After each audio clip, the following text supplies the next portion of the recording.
Hey everyone, it's Grow with Joe here, coming from Medellin, Colombia, here to give you new tips. And if you don't know about Grow with Joe, that's me. My name is Joe Bautista, and I run a company that combines financial planning with self-development coaching.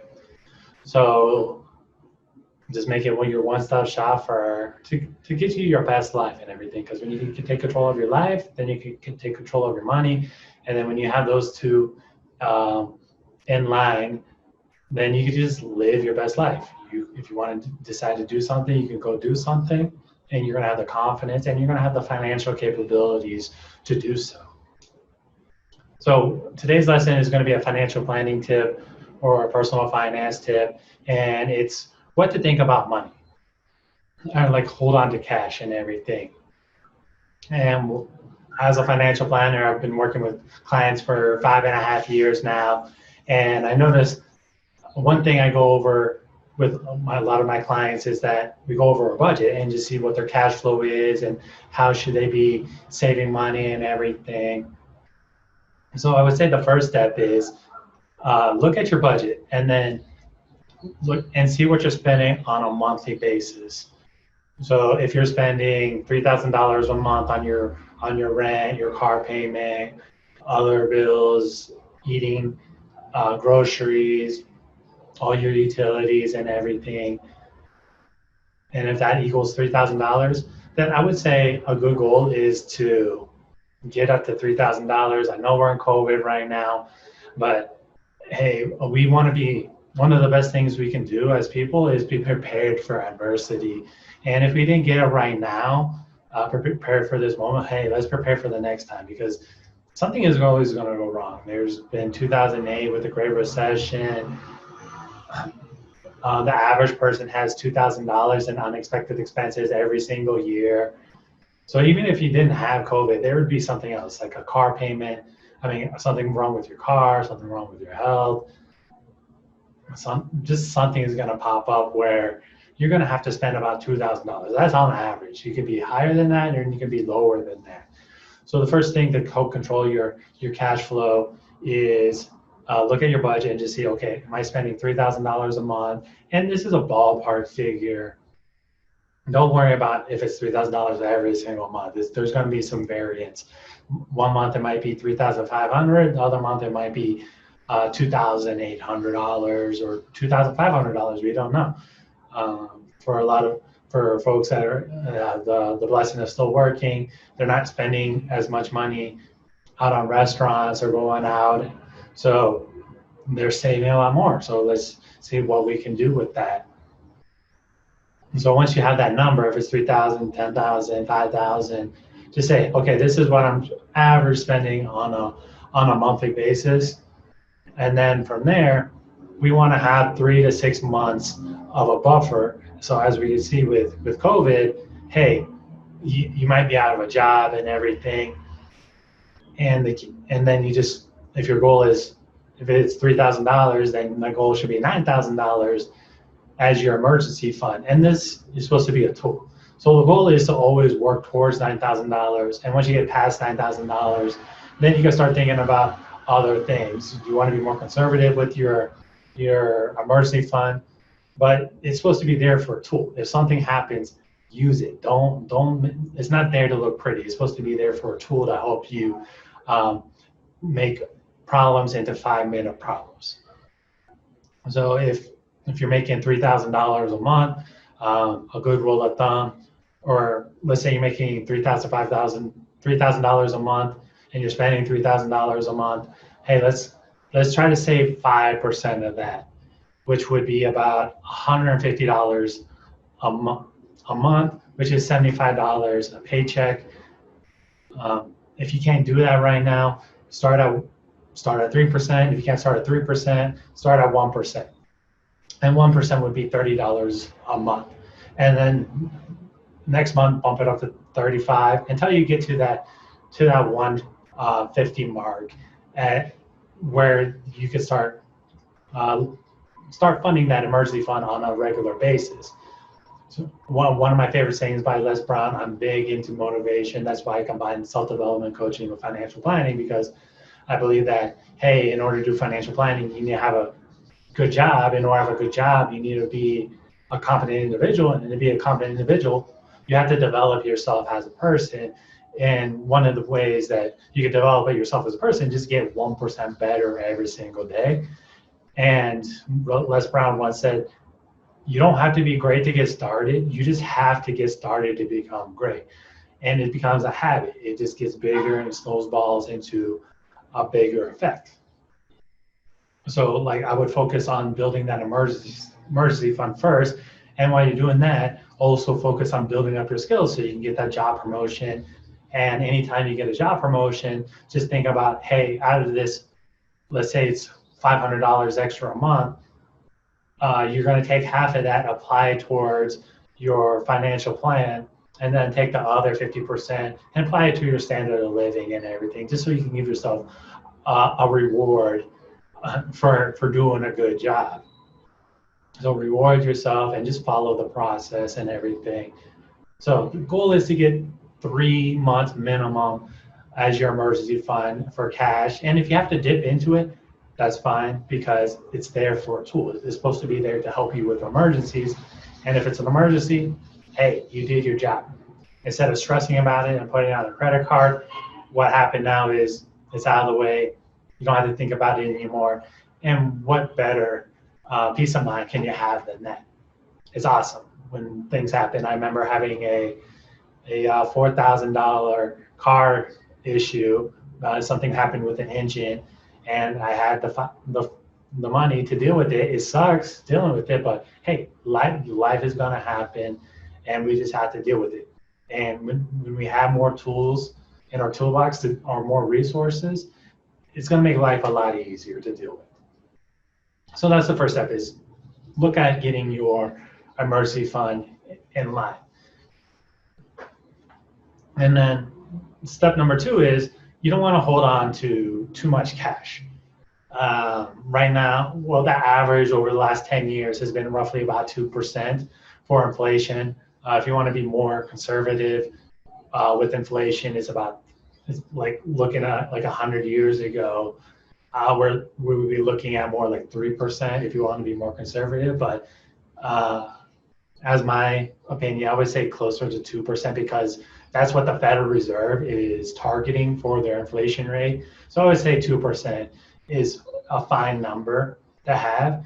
And the key thing is, if inflation is 2%, that means every year your money is becoming 2% less valuable. So you don't want to hold on to too much cash. So if you had $100 and inflation is 2%, then the following year, instead of buying $100 worth of goods now in 2020, you would only buy $98 worth of goods because of inflation. And inflation is a good thing. It gives us the ability to grow as an economy and everything. We can put our money into treasury bonds and the stock market to get the returns that we need to help us reach our financial goals, like retirement, much faster. If you didn't have inflation, then growth would be a lot more stagnant. So you want inflation in the economy. You don't want to have zero. It would cause you wouldn't see as fast home growth. Your stock market, your 401k, your Roth IRA, your investments wouldn't grow. If you buy collectibles like baseball cards, basketball cards, they wouldn't grow as fast as they wouldn't grow. They would just stay the same price, because inflation is not. Inflation is basically more dollars going towards an item than what's available. So that's how inflation works. More dollars are going for an item than is necessary. So if you buy a vintage bottle of wine, you want to have inflation, because hey, you want the value of that bottle of wine to go up. So if you buy something from 1950, a bottle of wine, hey, you might have bought it for, let's just say, $5. And it's 70 years later, you want inflation to bring that value, because there's more dollars going to that one item than there are bottles of 1950 age bottles of wine. So inflation is a good thing, but the key thing is you don't want to hold too much cash in in your portfolio. So like I said, if you're holding on to $9,000 and you continue putting $300 a month into that, hey, you might want to, you got your short-term financial goals covered. So now you want to think about, hey, where should this extra dollar go into? Because if you look at savings accounts, they're giving you 0.1%. That's not 2%, which is inflation. Even if you go with a high yield savings account, that's still only giving you like roughly 1%.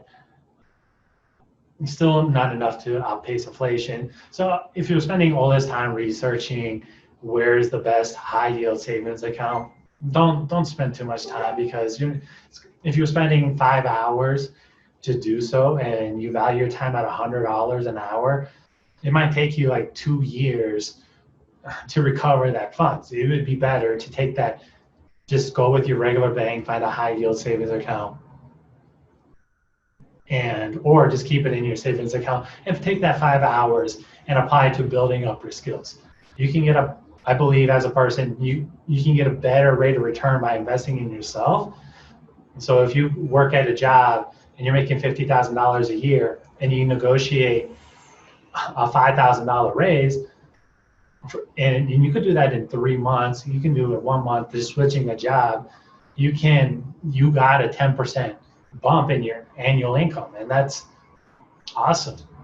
So realize like where you should spend your time, but like you don't want to keep too much cash on hand, and you want to find some better solutions. So a better solution could be a bond portfolio. If you want to be more risky, that could be stocks. But before you implement any new changes in your investment portfolio, just make sure you do your research or consult a professional so you know what you're getting yourself into. And with your funds, you might want to be like, hey, I want to hold on to more cash because I want to do certain things in the future, and I'm going to need to have that liquidity on hand. If you have your money in a brokerage portfolio that's invested in bonds or stocks, it typically takes 7 to 10 days to get that money back. But if it's in a savings account, you can pull that money out right away. Transfer to your checking account, go to the ATM, pull that money out, or transfer it through one of your cash apps like Venmo or Zelle or something like that. So the key thing is you want enough cash on hand for the liquidity, but you want to have your money in a different bucket to give you other opportunities. And so that's the other thing, is worry about inflation. Have enough to handle your short-term emergencies and short-term goals. That should be in cash, but then think about what else you should do. So then with your cash on hand, once you finish, so there's this, so before I go into that, there's this analogy that I like to tell people about financial planning. So with financial planning, you want to deal with emergencies first, then your short-term goals, then your mid-term goals, and then your long-term goals. So emergencies are like those medical emergencies, things that break down in your home or with your car. Short-term goals are like, hey, in the next 6 months, I would say in the next 1 to 2 years, that is like the vacations. If you want to make a big purchase in the next 1 to 2 months, those should be more liquid or less volatile investments. And then if it's like from like 2 to 5 to 10 years, it depends on the range and everything. These are just general rule of thumbs that I come up with. Maybe you want to put your money in something that's going to give you more growth than a savings account, but it's not as risky as investing in a stock market. If you invest something like Tesla is going to go up and down. It could be up 20%, it could be down 30%. And if you have a 50% loss in your portfolio, you don't need a 50% return to get back to where you started. You need 100% return. So the downfall always takes the loss always takes more time to recover than the gain that you got. So for those midterm goals, maybe like a bond portfolio would be a better option. So there's different types of bond portfolios. There's government securities. Those tend to be the safest that you can invest in. And then you could do municipal bonds, and then you can do corporate bonds, and then you can get into high yield bonds. But high yield bonds tend to be more risky and everything. And when we have downturns, like we did with COVID, those really expose those bonds to a lot of risk. So those are things you consider. And then if you're then for long-term goals, so like 10 plus, I would say you could be more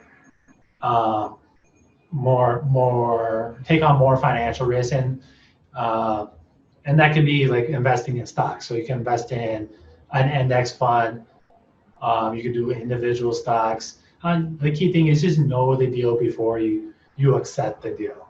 Know what you how much financial risk you're taking and everything. But the key thing is with stocks outperform bonds 99% of the time over a 30-year period. So if you're in your 20s or 30s, and you have 30 years till retirement, you could probably accept a lot more risk, because if the market goes down like it did right now with 2020 with COVID, but it has then since recovered because of the actions of the Federal Reserve pumping with monetary policy, pumping more dollars in the economy, has brought the stock market back up. And we're just waiting for COVID to end. It's not really a financial structure issue like we had with 2008 with all those bad home mortgages or bad mortgages in 2008, and then it's not the same issue as 2001, 2000 when we had the stock bubble crash, because we had all this money going into these tech companies that really didn't have a lot of value. So like this, we're just waiting for this pandemic to end. And so the stock market is being like, okay, our investors are like, okay, once this is over, then things are going to go back to normal for the most part. So like we expect things to be down in the short run, but long term things are going to be fine. That's just, things can change. So please, like I said, please do your research or consult a professional like myself who can help walk you through these things and let you know, hey, these are the risks, here are the opportunities to do so. So the key thing is take care of your emergencies, then take care of your short term, then your midterm, and then take care of your long term goals as well. And so that's what cash. So I've seen people hold on to a lot of cash on hand. We're talking tens of thousands of dollars, even hundreds of thousands of dollars. And like, okay, hey, this is getting a percent return, a tenth of 1% return. You're losing, if it's $100,000, you're losing at $2,000 a year in purchasing power. And then you can do a bunch of other things with your cash, so that you can take advantage of opportunities, like when there's a down market and everything. But everything depends. Just know the deal before you accept the deal. So those are my 3 tips for cash. Key thing is get that emergency fund, 3 months minimum. More conservative would be 6 months to hold that in cash. And then once you get in that, and then you want to put your money in a different bucket for your short-term goals and everything. And this could be a balance. So you can have a certain portion going to your emergency fund, your short-term goals, your midterm goals, and your long-term goals, to help you have that right balance and everything, so you can live your best life and everything. And the best way to increase your cash flow is just work on your skills, working on your human capital, so that you can negotiate that higher job pay raise, or take another job that pays more and everything, and you're going to be ready for it because you've been developing yourself. But you also want to take care of your finances, so that when life happens, it's a 5-minute problem, not a year-long problem. I've seen people make over $100,000, $200,000, and hey, they're not doing good financially because they don't have good financial habits. uh, and everything. So yeah, do the emergency fund. Then think about how your cash is doing with inflation and everything. You don't want to hold on to too much, and then put your money in different buckets to help you with your different financial goals. And so those are my tips on how to think about cash and everything. And remember, you don't have to be great to get started. You just have to get started to become great, like the great Les Brown said. And if you would like to get a complimentary financial assessment to see how you're doing with your financial plan, just go to growwithjoe.me/schedule, or you can click on the link below to do so. And yeah, and I just tell people, hey, if you go with Joe, you can grow with Joe, because Joe knows dough. And hope you enjoyed today's lesson, and I'll be back tomorrow. All right, take care.